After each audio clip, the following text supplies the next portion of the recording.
Hello बच्चों, how are you.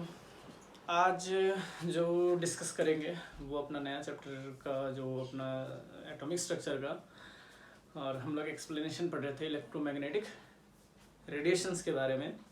और electromagnetic radiations के बारे में भी अगर बात करें, या इलेक्ट्रोमैग्नेटिक थ्योरी जो हम लोग पढ़ रहे थे, जहाँ पर उन्होंने वेव्स के बारे में वहाँ डिस्कस किया था कि उसका एम्पलीट्यूड क्या होगा, वेवलेंथ क्या होगी, उनके बारे में जो डिस्कस कर रहे थे। अब थोड़ा सा आगे चलेंगे। तो कल हम लोग जो डिस्कस करके आए थे वो ब्लैक बॉडी रेडिएशंस के बारे में डिस्कस करके आए थे। देखो बच्चे, थोड़ा सा ना पढ़ने का हैबिट डालो। आई नो ऑनलाइन हम लोग ने कभी स्टडी नहीं की, या यूट्यूब से हम लोग कभी देखते नहीं है, और लगता भी है कि भाई इतना इफेक्टिव नहीं होता, जैसे जनरली लोग बताते हैं कि भाई इफेक्टिव नहीं है। इफेक्टिव सिर्फ कंसंट्रेशन का है कि अगर आप कंसंट्रेशन सही करके चल रहे हो। मैं तो ऐसा भी नहीं हूँ कि किसी जूम ऐप का आपके पास इस्तेमाल कर रहा हूँ, क्योंकि मैंने भी बहुत सारे बच्चों से बात की थी। कुछ बच्चे बोले कि सर जूम ऐप में नेटवर्क की प्रॉब्लम है, पर प्रॉपर टाइमिंग में, मान लीजिए मैं 7 बजे जूम ऐप क्लास लेता हूँ या जूम क्लासेस लेता हूँ, तो पॉसिबल नहीं है कि सारे के सारे बच्चे एक जगह इकट्ठे हो जाए। तो इसलिए मैंने भी यही सोचा कि चलो ठीक है, वीडियो लेक्चर चलने दीजिए कंटिन्यू। आपको फिर भी किसी को प्रॉब्लम आती है तो आप मेरे से डिस्कस कर सकते हैं, फिर भी बोल सकते हैं कि सर यहाँ ये प्रॉब्लम आ रही है, इन टॉपिक्स में प्रॉब्लम है। अभी तो मैंने कई बच्चे देखे हैं जो फर्स्ट यूनिट ही कर रहे हैं, वो तो अभी सेकेंड यूनिट में आए भी नहीं है। तो थोड़ा सा आप लोग ये टैली करके चलो कि भाई सेकेंड यूनिट भी हमारे को पूरी फोकस्ड होकर करनी है, और उनमें कोई चीज़ें रह ना जाए, तो उनमें थोड़ा सा ना डाउट ना हो। तो इसलिए थोड़ा सा है कि आप लोग बहुत लेट चल रहे हो, थोड़ा सा उसको कंटिन्यू कीजिए। फाइनली आपने ये तो डिसाइड कर ही लिया है कि हमारे पास नॉन मेडिकल है या मेडिकल है, उसी हिसाब से चल दीजिए। ठीक है बच्चों, तो थोड़ा सा ध्यान रख के चलिए, और प्लीज़ प्लीज़ प्लीज़ टीचर से कनेक्ट होइए। फ़ायदा आपका ही है, क्योंकि स्कूल की कनेक्टिविटी हो जाएगी आपके पास अकॉर्डिंग टू टाइम, पर अभी टाइम नहीं है। तो आप प्लीज़ टीचर से कनेक्ट होइए। फिजिक्स है, केमिस्ट्री है, बायो है, प्रॉब्लम डिस्कस कीजिए, उनसे बात कीजिए, ताकि थोड़ा सा ये रहे कि हाँ, हम इन टीचर से ये डिस्कस करके आ चुके हैं और ये चीज़ हमें डिस्कस करनी है। तो थोड़ा सा वहाँ इफेक्टिव रहेगा। नहीं तो बेटा प्रॉब्लम हो जाएगी आपके लिए ही। आपको फिर ये रहेगा कि भाई ठीक है, अब जुलाई में स्कूल खुलते हैं, अगस्त में खुलते हैं, कुछ नहीं पता अभी कब खुलेंगे। तो थोड़ा सा ये रह जाएगा कि हाँ, हमने ये टॉपिक पढ़ रखा है। तो थोड़ा सा अगर रिवीजन पर्पज से भी लेके चलते हैं, आपके पास नोट्स हैं, थोड़ा सा हम भी एक्स्ट्रा एफर्ट डाल के चलते हैं, तो साइड बाय साइड यूनिट भी रिवाइज कर सकते हैं, ताकि किसी बच्चे का नुकसान ना हो। क्योंकि बहुत सारे बच्चे हैं जो लेट ज्वाइन किए हैं, बहुत सारे बच्चे अभी भी ज्वाइन कर रहे हैं। तो ऐसा कोई पर्टिकुलर नहीं है कि भाई आपके पास यहाँ ज्वाइन कर रहे हैं, वहाँ ज्वाइन कर रहे हैं, या इस तरह से कर रहे हैं। आप रेगुलर हो जाइए बस। अभी भी मैं देख रहा था, सर टेस्ट की कॉपी मांग रहे थे, तो बहुत सारे बच्चों ने दी नहीं है। 45 बच्चे हैं, 15 बच्चों ने कॉपी दी है, यानी मतलब कर कौन रहा है। तो इसलिए बच्चे थोड़ा सा ना ध्यान रखिए, करिए, इसको करेंगे तो अच्छा रहेगा। आइए चलिए ठीक है, ये तो बातें चलती रहेंगी। नेक्स्ट टॉपिक जो हमारा था वो था फोटो इलेक्ट्रिक इफेक्ट का। किसका था? Photo electric effect. कि ये सर फोटो इलेक्ट्रिक इफेक्ट होता क्या है। ठीक है, तो अगर बात करें तो 1887 में हर्ट्ज की बात करते हैं। 1887 में हर्ट्ज की अगर बात करते हैं, तो हर्ट्ज ने एक्सपेरिमेंट परफॉर्म किया। हर्ट्ज ने एक्सपेरिमेंट परफॉर्म किया, उससे हमें पता लगा फोटो इलेक्ट्रिक इफेक्ट के बारे में। तो जैसे हमने कल जब डिस्कस किया था, जब हम लोग ब्लैक बॉडी रेडिएशंस के बारे में डिस्कस किया था, तो उसको एक्सप्लेन करने के लिए हमने किसका सहारा लिया था? आपके पास प्लंक क्वांटम थ्योरी का। तो प्लंक्स ने आपको बताया था कि energy is directly proportional to frequency, की फ्रीक्वेंसी जितनी ज़्यादा होगी एनर्जी उतनी ज़्यादा होगी। तो E is equal to H nu लेके आपने एक रिलेशन प्रोवाइड किया था कि E इज इक्वल टू क्या था? एच न्यू था। न्यू आपको पहले से पता था, क्या था आपके पास? C बाय लैम्डा था। तो ये कांस्टेंट टर्म्स, और यहाँ आपने बता दिया था कि energy is inversely proportional to lambda, कि जितनी ज़्यादा एनर्जी उतनी कम वेवलेंथ, जितनी कम एनर्जी उतनी ज़्यादा वेवलेंथ। तो ऐसा हमने वहाँ पर पढ़ा था इसके बारे में। आज जो हम लोग डिस्कस करने वाले हैं बच्चों, डिस्कस करने वाले हैं फोटो इलेक्ट्रिक इफेक्ट के बारे में। क्या पढ़ेंगे? Photo electric effect. तो देखिए, पहले फोटो इलेक्ट्रिक इफेक्ट है क्या। एक हमारे पास कोई भी मेटल सरफेस ले लेते हैं, ठीक है, यहाँ से कोई इंसिडेंट रेडिएशन स्ट्राइक करेगी इस मेटल सरफेस पे, तो यहाँ इसकी जो आपके पास फ्रीक्वेंसी होगी वो होगी एच न्यू। यहाँ जो मिनिमम फ्रीक्वेंसी होगी वो एच न्यू नॉट होगी, जिसको हम लोग आगे चल के किसका नाम देंगे? वर्क फंक्शन का। किसका नाम देंगे? वर्क फंक्शन का। ठीक है, अभी समझाऊंगा वर्क फंक्शन क्या होता है। ये मिनिमम फ्रीक्वेंसी होगी, जिसको हम लोग नाम देंगे थ्रेशोल्ड फ्रीक्वेंसी का जहाँ से कोई भी इलेक्ट्रॉन इजेक्ट हो जाएगा।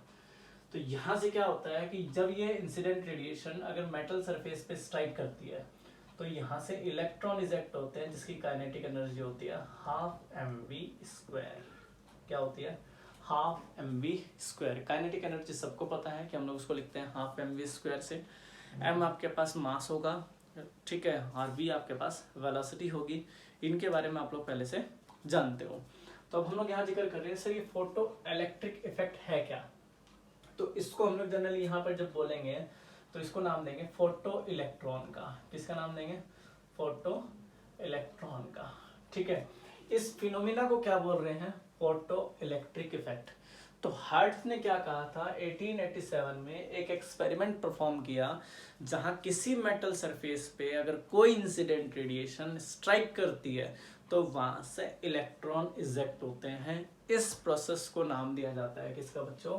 फोटो इलेक्ट्रिक इफेक्ट का। क्योंकि आगे चल के हम लोग ना ड्यूल नेचर पढ़ेंगे और ड्यूल नेचर में भी आपके पास क्या आएगा, जैसे कोई भी हम लोग अगर वेव्स की बात करते हैं, पार्टिकल्स की बात करते हैं, तो कोई भी रेडिएशन आपके पास दो तरह के नेचर प्रोवाइड करेंगे जिसको हम लोग ड्यूल नेचर की बात करते हैं। ड्यूल सिम नहीं होती आपके पास, दो तरह से हम लोग यूज़ कर सकते हैं। ड्यूल सिम की बात करते हैं, फ़ोन की बात करते हैं जिसमें 2 सिम लगती है। तो ऐसी पार्टिकल्स का जैसे आपके पास वेव्स का नेचर होगा, जैसे आपके पास जो भी रेडिएशन होंगी उसका नेचर होगा, या तो वो पार्टिकल नेचर कंटेन कर रही होंगी वो आपके पास वेव नेचर कंटेन कर रही होंगी। तो उनको रिप्रेजेंट करने के लिए भी हम लोग इसी का इस्तेमाल करेंगे, that is photo electric effect. Physics में भी फोटो इलेक्ट्रिक इफेक्ट आता है, केमिस्ट्री में भी आता है, दोनों में फोटो इलेक्ट्रिक इफेक्ट सेम है, कुछ भी चेंजेस नहीं है। जो हम लोग यहाँ वैल्यू बताएंगे वही वैल्यू वहाँ वो लोग बताएंगे, बस थोड़ा सा होगा कि वो लोग वाइड कर देंगे, इसको और बढ़ा देंगे। हम लोग एक लिमिटेड अमाउंट में लेके चलेंगे कि भाई हमें तो एक्सप्लेनेशन चाहिए प्लग्स के थ्रू, तो उसको हम लोग थोड़ा सा मॉडिफाई करके यहाँ पे चलते हैं। और फोटो इलेक्ट्रिक इफेक्ट में ज़्यादा कुछ भी नहीं है। तो पहली बात आपके पास ये पता लग गया कि भाई किसी भी, ये मेटल सरफेस हो गया, मेटल सरफेस। अब इस मेटल सरफेस पे भाई कोई भी इलेक्ट्रॉन या कोई भी रेडिएशन, अगर हम लोग बात करते हैं ये रेडिएशन हो गया आपके पास, कोई भी रेडिएशन, या आपके पास बात करते हैं किसी भी frequency, radiation by any frequency, कि कोई भी इंसिडेंट रेडिएशन है, इंसिडेंट रेडिएशन, कोई इंसिडेंट रेडिएशन है जो मेटल सरफेस पे स्ट्राइक कर रही है। यहाँ पर आपको पता है कि इस मेटल की अपनी कोई इंसिडेंट, अपनी कुछ खुद की एनर्जी होगी, ठीक है, वो एनर्जी होगी। तो इसको हम लोग नाम देंगे थ्रेशोल्ड एनर्जी का, इसको हम लोग नाम देंगे आपके पास वर्क फंक्शन का। जैसे हम लोग बात करते हैं ना एक फ्रीक्वेंसी का, ये आपके पास वर्क फंक्शन को रिप्रेजेंट करेगी, भाई मिनिमम अमाउंट ऑफ एनर्जी जहाँ पर कोई इलेक्ट्रॉन इजेक्ट हो जाए, भाई इसकी कोई एनर्जी होगी। तो यहाँ पर जो कोई इलेक्ट्रॉन है अगर इससे थोड़ी सी आपके पास ज़्यादा हो जाती है तो इलेक्ट्रॉन इजेक्ट होंगे आपके पास, तो बराबर होगी तो इलेक्ट्रॉन इजेक्ट नहीं होंगे, कम हो जाएगी तो इलेक्ट्रॉन इजेक्ट नहीं होंगे। यहाँ से क्या होगा, इलेक्ट्रॉन इजेक्ट होंगे। इस इलेक्ट्रॉन को हम लोग फोटो इलेक्ट्रॉन नाम देंगे, इसकी कोई पर्टिकुलर एनर्जी होगी जिसको क्या कहेंगे, काइनेटिक एनर्जी। तो ये जो इफेक्ट मेरा है, ये फिनोमिना मेरा कहलाता है फोटो इलेक्ट्रिक इफेक्ट। ये जो इलेक्ट्रॉन यहाँ से निकल रहे हैं इसको हम लोग बोलते हैं फोटो इलेक्ट्रॉन। ये जो यहाँ पर आपके पास यूज हो रहा है इसको हम लोग बोलते हैं वर्क फंक्शन। तो आपसे पहले पूछा जाता है कि भाई आपके पास एक्चुअली वर्क फंक्शन है क्या। तो minimum energy about the which electron is eject, कि भाई minimum energy about the electron which eject, तो वो हमारे पास नाम देंगे किसका, आप लोग नाम दोगे किसका, वर्क फंक्शन का। कि सर वर्क फंक्शन आपके पास एक्चुअल में क्या आता है, तो मिनिमम एनर्जी अमाउंट, जो मिनिमम एनर्जी अमाउंट यूज कर रहे हो आप, जहां से कोई इलेक्ट्रॉन क्या हो रहा है, इजेक्ट हो रहा है, दैट इज वर्क फंक्शन। ये फ्रीक्वेंसी, ये वर्क फंक्शन, इसी को हम लोग नाम देते हैं थ्रेशोल्ड फ्रीक्वेंसी का। ये आपके पास काइनेटिक एनर्जी। अब ये चीजें, ये एक्सपेरिमेंट तो इतना ही था। अगर आप इसको और थोड़ा सा वाइड करके दिखाते हो तो आपके पास क्या है, एक परफोर्टेड, जैसे हमने कैथोड रे एक्सपेरिमेंट लिया था, इस तरह से दिखाते हैं। तो एक तरफ कैथोड, एक तरफ एनोड, इस तरह से आप लोग दिखाते हो। यहाँ पर आपके पास एक इंडक्शन कॉइल होता है जिसके अंदर आपके पास करंट होता है, इंडक्शन कॉइल जिसके अंदर आपके पास करंट होता है, ठीक है, 1000 वोल्ट का। अगर आप ऐसे दिखाना चाहते हो तो उसको ऐसे भी रिप्रेजेंट कर सकते हो। डिटेक्टर है, एमीटर है, बैटरी लगा रखी है आपके पास, यहाँ एमीटर होगा, यहाँ एक को नाम देंगे किसका, कैथोड को, एक को नाम देंगे एनोड का। यहाँ कोई इंसिडेंट रेडिएशन स्ट्राइक करेगी मेटल सरफेस पर, इलेक्ट्रॉन इजेक्ट होंगे। सेम परफॉर्म जो हम लोग कैथोड रे एक्सपेरिमेंट में करके आए थे, बट उसको इंडिविजुअल दिखाने के लिए हम लोग किसका इस्तेमाल करते हैं, सब आप लोग इसी का इस्तेमाल करोगे कि सर एक्चुअल में यहाँ पर क्या हुआ। तो कोई भी इंसिडेंट रेडिएशन किसी भी फ्रीक्वेंसी के साथ किसी मेटल सरफेस पे स्ट्राइक करेगी, एक किसको, मिनिमम एनर्जी को लेके, जहाँ से इलेक्ट्रॉन इजेक्ट हो जाता है, वो इलेक्ट्रॉन को क्या बोलेंगे, फोटो इलेक्ट्रॉन। फिनोमिना को क्या बोलेंगे, फोटो इलेक्ट्रिक इफेक्ट। इसको क्या बोलेंगे आपके पास, वर्क फंक्शन, कि मिनिमम अमाउंट ऑफ एनर्जी जहां से कोई इलेक्ट्रॉन आपके पास इजेक्ट हो गया, अगर इससे आपके पास क्या हो जाएगी, कम एनर्जी हो जाएगी, तो वो आपके पास क्या होगा, वो इलेक्ट्रॉन इजेक्ट नहीं होगा। जैसे आप किसी डार्क रूम में गए, डार्क रूम में जाती आपने टॉर्च जलाया, तो टॉर्च जलाते ही आपको सबसे पहले वहां क्या दिखता है, जो चीजें मेटल्स की बनी हुई है, क्योंकि वो रेडिएशन उस पर स्ट्राइक करती है, स्ट्राइक करके वहां से इलेक्ट्रॉन निकलते हैं जो आपकी सीधी कहाँ पड़ते हैं, आंखों में, दैट इज ऑप्टिक्स। वहां हम लोग जिक्र करते हैं इनका फोटो इलेक्ट्रिक इफेक्ट का। तो सबसे पहले आपको ये पता लग गया कि सर फोटो इलेक्ट्रिक इफेक्ट है क्या। तो आप लोग यहाँ दिखा सकते हो कि सर आपके पास जिस लाइट की सुटेबल फ्रीक्वेंसी की अगर बात करते हो, स्ट्राइक द, उसको हम लोग नाम दे रहे हैं किसका, फोटो इलेक्ट्रिक इफेक्ट का। और जो इलेक्ट्रॉन होगा वो इमिट हो रहा है, उसको क्या नाम देंगे, फोटो इलेक्ट्रॉन का। अब देखिए बच्चों, यहाँ पर हम लोग बात करेंगे ना ऑब्जर्वेशन की। एक वर्ड यहाँ पर और आएगा आपके पास, सबसे पहला वर्ड आएगा स्टॉपिंग पोटेंशियल। क्या होता है, इसको भी हम लोग यहाँ जिक्र करेंगे, स्टॉपिंग पोटेंशियल। ये एक नंबर में आएगा कि सर आपके पास स्टॉपिंग पोटेंशियल जनरली आप लोग किसको बोलते हो। तो बच्चों स्टॉपिंग पोटेंशियल की अगर आपके पास बात आती है, तो आप वहां पर सिर्फ ये बता सकते हो कि सर अगर आप किसी चीज को स्टॉपिंग पोटेंशियल में काउंट कर रहे हो, तो वहां पर अप्लाइड, जैसे कहते हैं ना, potential applied corresponding the threshold frequency, कि अगर हम लोग थ्रेशोल्ड फ्रीक्वेंसी की बात कर रहे हैं जहां आपके पास करंट फ्लोइंग क्या हो जाए, जीरो, जैसे इसको हमने नाम दिया थ्रेशोल्ड फ्रीक्वेंसी का। किसका नाम दिया है, थ्रेशोल्ड फ्रीक्वेंसी का। इसी को हम लोग थ्रेशोल्ड फ्रीक्वेंसी बोल रहे हैं, और इसी को आप लोग क्या बोल रहे हो, किसका नाम दे रहे हैं, वर्क फंक्शन का। बात समझ में आ गई। तो थ्रेशोल्ड फ्रीक्वेंसी की अगर बात कर रहे हैं, तो कहते हैं ना स्टॉपिंग पोटेंशियल का मतलब क्या, कि आपने इतनी एनर्जी उसको प्रोवाइड करी जिसके कारण क्या हुआ कि यहां से इलेक्ट्रॉन इजेक्ट होना बंद हो गया, करंट फ्लोइंग क्या होगी, जीरो होगी। उसको हम लोग नाम देते हैं किसका, आपके पास स्टॉपिंग पोटेंशियल का। तो जनरली इसको ई न्यू नॉट से लिखोगे, और ये होगा H nu minus H nu not. ये हमारे पास होगा किसका, इसको हम लोग बोलेंगे new not is the stopping potential. क्या बोलेंगे, new not is the stopping potential. तो ये जो न्यू नॉट दिखा रहा हूं, इसको हम लोग क्या बोलेंगे, स्टॉपिंग पोटेंशियल का नाम देंगे। ठीक है, कोई पूछ ले स्टॉपिंग पोटेंशियल क्या होता है, तो आप कहोगे सर जहां नेट करंट फ्लोइंग क्या हो जाए, जीरो हो जाए, उसको हम लोग स्टॉपिंग पोटेंशियल बोलते हैं। यानी अब आपके पास क्या हो रहा है कि इसको करंट मिल ही नहीं रहा, इसको रेडिएशन मिल ही नहीं रहा, जहां से आपके पास इलेक्ट्रॉन इजेक्ट हो जाए, उसको नाम देंगे किसका, स्टॉपिंग पोटेंशियल। बहुत पूछा जाता है, ध्यान रखना। जब आपके पास ये फिजिक्स में आएगा, प्लस 2 के अंदर, प्लस 2 में आता है फिजिक्स में, जब प्लस 2 में फिजिक्स में आएगा, तो वहाँ टीचर ना जब पूछेगा, तो प्लस 1 वाले बच्चों से बहुत पूछते हैं, और वहाँ पूछते हैं कि बेटा तुमने प्लस 1 पढ़ रखा है, बोला हाँ जी पढ़ रखा है, फोटो इलेक्ट्रिक इफेक्ट पढ़ा था, सबने बताते हैं सर हाँ, कोई भी इंसिडेंट रेडिएशन मैटर सरफेस पे स्ट्राइक करती है तो वहाँ से इलेक्ट्रॉन इजेक्ट होता है। भाई इसको थ्रेशोल्ड फ्रीक्वेंसी बोलते हैं, इसको मिनिमम फ्रीक्वेंसी बोलते हैं। यहाँ से जो इलेक्ट्रॉन और इनका जो डिफरेंस होगा, जो कम हो जाए, जहाँ से इलेक्ट्रॉन इजेक्ट होने बंद हो जाए, जहाँ नेट करंट फ्लोइंग जीरो हो जाए, वो क्या कहलाएगी आपके पास, स्टॉपिंग पोटेंशियल। तो ये वर्डिंग याद रखनी है, क्योंकि जनरली केमिस्ट्री में बहुत कम लोग हैं जो स्टॉपिंग पोटेंशियल का इस्तेमाल करते हैं। सिर्फ किसका इस्तेमाल करते हैं, फोटो इलेक्ट्रिक इफेक्ट बताना है, डेफिनेशन डिस्क्राइब करनी है, रिजल्ट बता के छुट्टी, क्योंकि फार्मूला यूज्ड है, फार्मूला बेस्ड है, फार्मूला बेस्ड है तो फार्मूला यूज होंगे, फार्मूला यूज होंगे तो क्या बताएंगे, सर ये स्टॉपिंग पोटेंशियल रख लेना। और स्टॉपिंग पोटेंशियल को जनरली यहाँ पर लेते भी नहीं है, दिखाते भी नहीं है। तो आपका याद रखना है कि अगर आपके पास बात हो रहा है, क्योंकि न्यू नॉट यूज करेगा थ्रेशोल्ड फ्रीक्वेंसी को, और न्यू यूज करेगा जनरली फ्रीक्वेंसी को, ये बात आपको ध्यान रखनी है। क्योंकि अगर हम लोग जिक्र करते हैं कि सर मेरे पास एच न्यू न्यू नॉट ये है, तो ये आपको पता है कि मेरा किसके इक्वल हो गया, वर्क फंक्शन के। तो वर्क फंक्शन आपको इक्वल हो गया एच न्यू, न्यू आपके पास क्या था, सी बाय लैम्डा। तो ये भी फंक्शन आपको इसी से रिप्रेजेंट हो रहा है।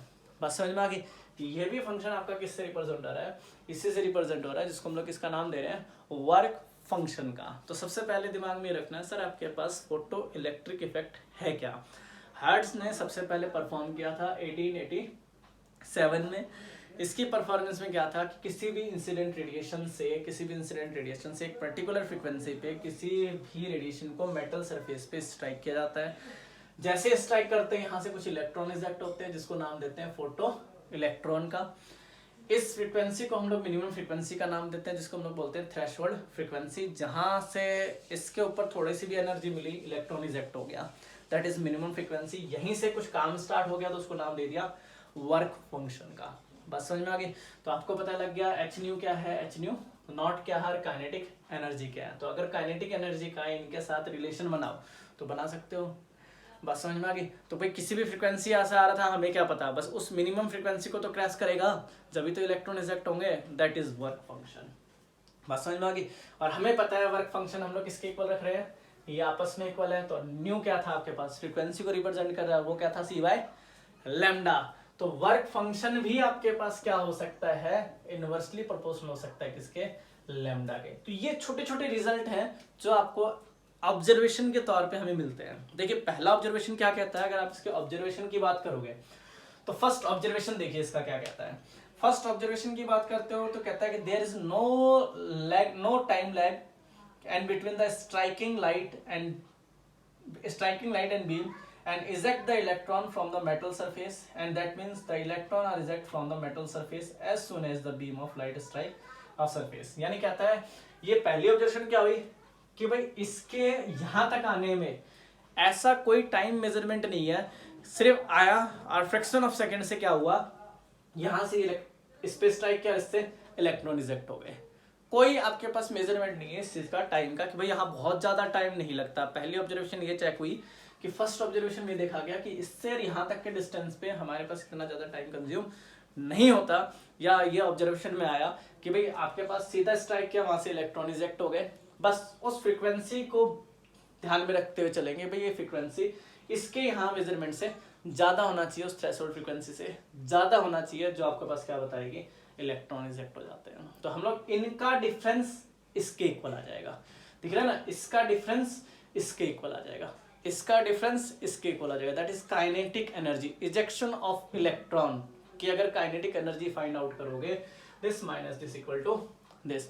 ये रिप्रेजेंट करने वाला कौन था, ये रिप्रेजेंट करने वाला था प्लैंक्स। तो अगर हम सेकेंड ऑब्जर्वेशन की बात करें तो सेकेंड ऑब्जर्वेशन में देखो इसने क्या कहा, जो भी नंबर ऑफ इलेक्ट्रॉन इजेक्ट होंगे वो आपके पास डायरेक्टली प्रोपोर्शनल होंगे किसके, कहता है कि आपके पास इंटेंसिटी के, किसके डायरेक्टली प्रोपोर्शनल होंगे, इंटेंसिटी के। ध्यान रखना ये जो यहां से इलेक्ट्रॉन इजेक्ट हो रहे हैं ये डायरेक्टली प्रोपोर्शनल होंगे, क्योंकि कह सकते हैं ejection of electron is directly proportional. तो इसको फ्रीक्वेंसी के डायरेक्टली प्रोपोर्शनल रखना है, किसके रखना है, इंटेंसिटी के, किसके रखना है, इंटेंसिटी। उसकी ब्राइटनेस पे डिपेंड करेगा, उसको कितनी तेज आ रही है, कितना उसका इफेक्ट है, उस पर डिपेंड करेगा, ना कि उसकी फ्रीक्वेंसी पे। ये इसका सेकंड ऑब्जर्वेशन है। पहला ऑब्जर्वेशन नो लॉन्ग टाइम की अगर मैं बात करता हूँ फर्स्ट ऑब्जर्वेशन की, तो नो लॉन्ग टाइम की अगर हम लोग बात करें, नो लॉन्ग टाइम, ठीक है, कि यहाँ ज्यादा टाइम आपके पास इस्तेमाल नहीं हो रहा है। अगर हम लोग बात करते हैं सेकंड थिंग की, तो ejection of electron is directly proportional to intensity. याद रहेगा, ejection of electron is directly proportional to intensity. तो यहाँ आप दिखा सकते हो कि सर अगर इंटेंसिटी की बात होगी तो ये डायरेक्टली प्रोपोर्शनल होगा किसके।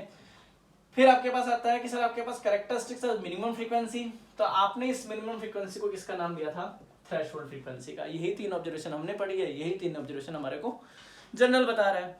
तो ये चीजें थी आपके पास क्या, एक फोटो इलेक्ट्रिक इफेक्ट को रिप्रेजेंट करने के लिए। तो हमने पहले क्या पढ़ा, फोटो इलेक्ट्रिक इफेक्ट क्या होता है। तो आपने सिर्फ ये बताया कि सर आपके पास कोई भी इंसिडेंट रेडिएशन किसी मेटल सरफेस पे स्ट्राइक करेगी, वहां से जो इलेक्ट्रॉन इजेक्ट होंगे दैट इज फोटो इलेक्ट्रॉन। उस फिनोमिना को हम लोग फोटो इलेक्ट्रिक इफेक्ट बनेंगे, ठीक है। ऑब्जर्वेशन में हमने ये पढ़ा, इसको हमने थ्रेशोल्ड एनर्जी कहा, ये जनरली फ्रीक्वेंसी है, इसी को हम लोग वर्क फंक्शन कहते हैं। स्टॉपिंग पोटेंशियल क्या हो जाए, जहाँ करंट नेट करंट फ्लो क्या हो जाए, जीरो हो जाए, जहाँ से इलेक्ट्रॉन इजेक्ट होने बंद हो जाए, उसको हम लोग स्टॉपिंग पोटेंशियल बोलते हैं। E naught is equal to H nu minus H nu naught से रिप्रेजेंट करते हैं, ठीक है। आगे अगर आप चलते हो तो आपको पता लग गया कि आपके पास work function is equal to H nu naught है, जो हम लोग क्या रखते हैं, एच सी बाय लैम्डा, और वर्क फंक्शन भी क्या रख सकते हो, inversely proportional to lambda define कर सकते हो। तो हर मेटल का वर्क फंक्शन आपको अलग अलग मिलेगा। Velocity of ejection of electron की बात करोगे तो वो डिपेंड करेगा हमेशा फ्रीक्वेंसी पे, यानी इंडिपेंडेंट इट्स द इंटेंसिटी, याद रहेगा। और अगर फोटो इलेक्ट्रॉन की बात करोगे तो डायरेक्टली प्रोपोर्शनल होगा किसके, कहते हैं इंटेंसिटी ऑफ इंसिडेंट लाइट के। तो सारी बातें वही डिस्कस करके आ रही है कि भाई जनरली आप बता नहीं सकते, तो हम लोग किसका हम इस्तेमाल करेंगे हमेशा, इंटेंसिटी का। तो देखिए एक चीज और मिलेगी, अगर मान लीजिए आपसे कोई कह दे कि सर फ्रीक्वेंसी ऑफ लाइट और इंटेंसिटी के बीच में कोई ग्राफ टैली करके चलते हैं, किसकी बात करते हैं, या तो kinetic energy of ejection of electron की बात करते हैं, kinetic energy of ejected electron, और बात करते हैं थ्रेशोल्ड फ्रीक्वेंसी की या फ्रीक्वेंसी ऑफ लाइट की, या तो हम लोग बात करते हैं किसकी, काइनेटिक एनर्जी जो इलेक्ट्रॉन इजेक्ट कर रहा है, या बात करते हैं फ्रीक्वेंसी की। ठीक है, तो इसका जो ग्राफ होगा वो आपके पास कुछ इस तरह से आएगा। ये होगा न्यू नॉट, जिसको हम लोग क्या बोलेंगे आपके पास, थ्रेशोल्ड फ्रीक्वेंसी का नाम देंगे। किसका नाम देंगे, थ्रेशोल्ड फ्रीक्वेंसी का। अगर आपके पास बात करता है इंटेंसिटी ऑफ लाइट की बात करता है और इजेक्शन ऑफ इलेक्ट्रॉन की बात करता है कि इंटेंसिटी ऑफ लाइट और इजेक्शन ऑफ इलेक्ट्रॉन है, यहाँ kinetic energy, ejection of electron या इंटेंसिटी हो, तो इसका जो ग्राफ होगा वो इस तरह से आएगा। थोड़ा ध्यान रखना, बात समझ में आ गई? क्योंकि आपको पता है कोई मिनिमम फ्रीक्वेंसी तो होगी, तो उसका हम लोग थोड़ा सा अबाव लेके चलेंगे तो पॉजिटिव स्लोप आएगा। अदरवाइज यहाँ पे स्ट्रेट लाइन, ये सिर्फ इसके बीच में काइनेटिक एनर्जी ऑफ इलेक्ट्रॉन की जो इजेक्ट हो रहे हैं इनकी, बस समझ में आ गई। और इंटेंसिटी तो हमने पहले ही बता दिया, इनवर्सली प्रोपोर्शनल है। ठीक है, और अगर बात करोगे तो आप ऐसे भी रख सकते हो। सर एक और ग्राफ ले लेते हैं, तो हमारे पास क्या होगा कि भाई जो नंबर ऑफ फोटो इलेक्ट्रॉन है वो इजेक्ट हो रहे हैं इंटेंसिटी ऑफ लाइट, या आपके पास कह सकते हो brightness, not depends the frequency of light के। तो आप यहाँ रख सकते हो इस तरह से कि भाई ये अगर आप दिखा रहे हो तो यहाँ पर आपके पास क्या हो गया कि number of ejection electron, number of electron जो इजेक्टेड हो रहे हैं, और यहाँ हम लोग रख लेते हैं फ्रीक्वेंसी। ठीक है, तो इसका जो स्लोप आएगा या ग्राफ आएगा वो कुछ इस तरह से आएगा। ठीक है, यहाँ पर आप लोग रखोगे लो इंटेंसिटी और यहाँ रखोगे हाई इंटेंसिटी। ठीक है, ये आपके पास हो जाएगी थ्रेशोल्ड एनर्जी, जिसको आप लोग h न्यू नॉट रखते हो। ठीक, तो कुछ इस तरह से आएगा आपके पास। भाई जब तक लो है तब तक इलेक्ट्रॉन इजेक्ट नहीं हो रहे, जैसे ही हाई होगा थोड़ा सा भी बढ़ेगा तो इलेक्ट्रॉन इजेक्ट होने स्टार्ट हो जाएंगे। तो हम किसकी बात कर रहे हैं, इंटेंसिटी की बात कर रहे हैं, ना कि उसकी हम लोग किसकी बात कर रहे हैं, फ्रीक्वेंसी की। तो ध्यान रखना इंटेंसिटी और फ्रीक्वेंसी, इंटेंसिटी का मतलब उसका ब्राइटनेस, ये नहीं कि भाई कितनी तेजी से आ रहा है, कितनी ज्यादा आ रहा है, कितना आपके पास ग्लो कर रहा है, उससे मतलब है उस दैट इज इंटेंसिटी, ना कि आपके पास उसको कैलकुलेट कर रहे हो फ्रीक्वेंसी से। ठीक है, फ्रीक्वेंसी एक अलग चीज़ है, इंटेंसिटी एक अलग चीज़ है। बस समझ में आ गई? फिर भी नहीं पल्ले पड़े तो पूछ लेना दोबारा कि इंटेंसिटी और फ्रीक्वेंसी में क्या डिफरेंस है, दोनों अलग थिंग है, आपको ध्यान रखना है। क्लियर? तो ये बातें हैं जो आपको इनकी याद रखनी है। अब देखिए आपके पास स्टॉपिंग पोटेंशियल हो गया, इनके बारे में हो गया। अगर आप बात करते हो, चलो सर फोटो इलेक्ट्रॉन के बारे में हो गया, थ्रेशोल्ड फ्रीक्वेंसी हो गई, मेटल सरफेस के बारे में हो गया, वर्क फंक्शन के बारे में हमने डिस्कस कर लिया। अब अगर हम लोग बात करें किसके एक्सप्लेनेशन की, कि भाई आपके पास हमें पता है कि जो हमने डिस्कस किया था प्लंक्स के अकॉर्डिंग, तो E is equal to H nu था, ये हम लोग पढ़ के आए थे। E is equal to H nu था, ये अकॉर्डिंग टू प्लंक्स था। E is equal to h C by lambda, सब पढ़ के आए थे। यहाँ भी आप लोग डिस्कस करके आ चुके थे, E is inversely proportional to lambda. ये सारी बातें हम लोग डिस्कस करके आए। अगर 1 फोटोन 1 मोल के लिए भी लिया था तब भी आपने एवोगाड्रो नंबर से मल्टीप्लाई किया था। अब ये कैसे एक्सप्लेन करती है किसको, आपके पास फोटो इलेक्ट्रिक इफेक्ट को। तो सबसे पहले 1905 में आइंस्टाइन ने बता दिया था कि अगर आपके पास किसी पर्टिकुलर लाइट की बात करोगे या पर्टिकुलर फ्रीक्वेंसी की बात करोगे जो मेटल सरफेस पे स्ट्राइक करता है, जिसको आपने नाम दिया था थ्रेशोल्ड फ्रीक्वेंसी का, और उसी ने बताया था कि आपके पास इजेक्शन ऑफ इलेक्ट्रॉन की बात करोगे, क्योंकि जो दो बातें हम लोग डिस्कस करके आ चुके हैं कि अगर हम लोग बात करते हैं काइनेटिक एनर्जी का जो मीन डिफरेंस ले रहे थे, तो मैंने आपसे बता दिया था, इन्होंने सिर्फ एक एक्सप्लेनेशन किया है कि भाई kinetic energy is equal to H nu minus H nu not, इससे रिप्रेजेंट होगा।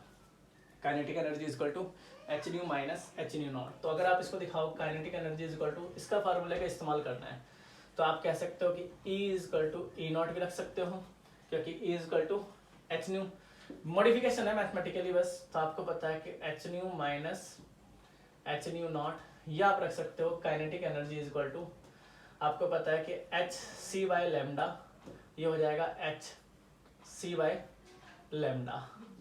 ठीक है, ये लैम्डा नॉट रख लेना। तो आपको पता है कि ये दोनों कांस्टेंट वैल्यू है, तो काइनेटिक एनर्जी किसके इक्वल आ जाएगी, तो आपको पता है कि एच सी तो बाहर ले लेना, और ये क्या आ जाएगा 1 by lambda minus 1 by lambda naught. इसका हम लोग इस्तेमाल करेंगे किसमें, न्यूमेरिकल्स में। इसका हम लोग इस्तेमाल करेंगे किसमें, न्यूमेरिकल्स में, क्योंकि हमें पता है कि अगर हम लोग बात कर रहे हैं एनर्जी स्ट्राइकिंग द फोटोन, तो वो थ्रेशोल्ड एनर्जी प्लस में क्या होती है, kinetic energy of electron. Threshold energy और काइनेटिक एनर्जी ऑफ इलेक्ट्रॉन, यानी हम इसको ऐसे भी रख सकते हैं, h nu is equal to H nu not plus में काइनेटिक एनर्जी ऑफ इलेक्ट्रॉन। तो ये रिलेशन हो चाहे ये रिलेशन हो, चाहे ये हो चाहे ये हो चाहे ये हो, चाहे इनका कॉम्बिनेशन हो, इसको एक्सप्लेन करने वाला कौन था, आइंस्टाइन था।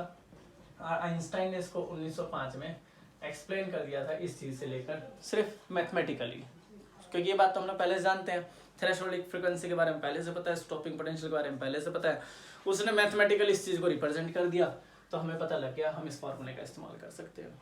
तो आपको ये बात पहले बता दिया था कि इनका डिफरेंस इसके इक्वल होगा, क्योंकि आपको पता है कि ये ज़्यादा है, ये कम है और ये इसके इक्वल है, क्योंकि टोटल एनर्जी तो इनकी काउंट करेंगे, इसमें से जो ही ये इसकी एनर्जी हो जाएगी, तो वो काइनेटिक एनर्जी हो जाएगी।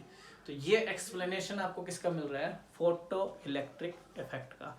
तो फोटो इलेक्ट्रिक इफेक्ट में आपको पता लग गया कि भाई हम लोग अगर बात करते हैं अकॉर्डिंग टू आइंस्टाइन, तो आइंस्टाइन ने आपके पास क्या कहा, सिर्फ ये बताया था increase the intensity of light and increase the number of photo electron, increase the number of photo electron, not the energy of photon. कि एनर्जी ऑफ फोटोन से दिक्कत नहीं है, क्योंकि अगर लाइट के केस की बात थी तो वो फोटोन से डिस्कस हो जा रहा था, और अगर आप बात करें जनरल तो आपके पास क्या होगी, इलेक्ट्रॉन्स के बारे में बात होगी। तो वो आपको याद रखना है कि kinetic energy is equal to hc और 1/λ/1/λ0। तो आपको पता लग जाएगा सबकी वर्क फंक्शन आपके पास अलग अलग होगी। हर मेटल के आपके पास वेलोसिटी v से रिप्रेजेंट करेंगे, velocity of eject electron, m आपके पास मास ऑफ इलेक्ट्रॉन हो जाएगा, मॉडिफाई करके आप लोग किसी की भी काइनेटिक एनर्जी निकाल सकते हो। हर किसी मेटल की अलग अलग एनर्जी होगी, ये बात ध्यान रखना है। यहाँ कोई सिल्वर मेटल लूँगा तो उसकी आपके पास जो जिस फ्रिक्वेंसी से लाइट पड़ेगी, तो हो सकता है उसकी आपके पास वर्क फंक्शन अलग हो। मान लो हमने कोई एक सिल्वर का मेटल स्टील का ले लिया तो उसकी फ्रिक्वेंसी अलग होगी। मान लो हमने कोई गोल्ड ले लिया, उसकी फ्रिक्वेंसी अलग होगी। तो हर किसी का वर्क फंक्शन आपके पास अलग अलग होगा।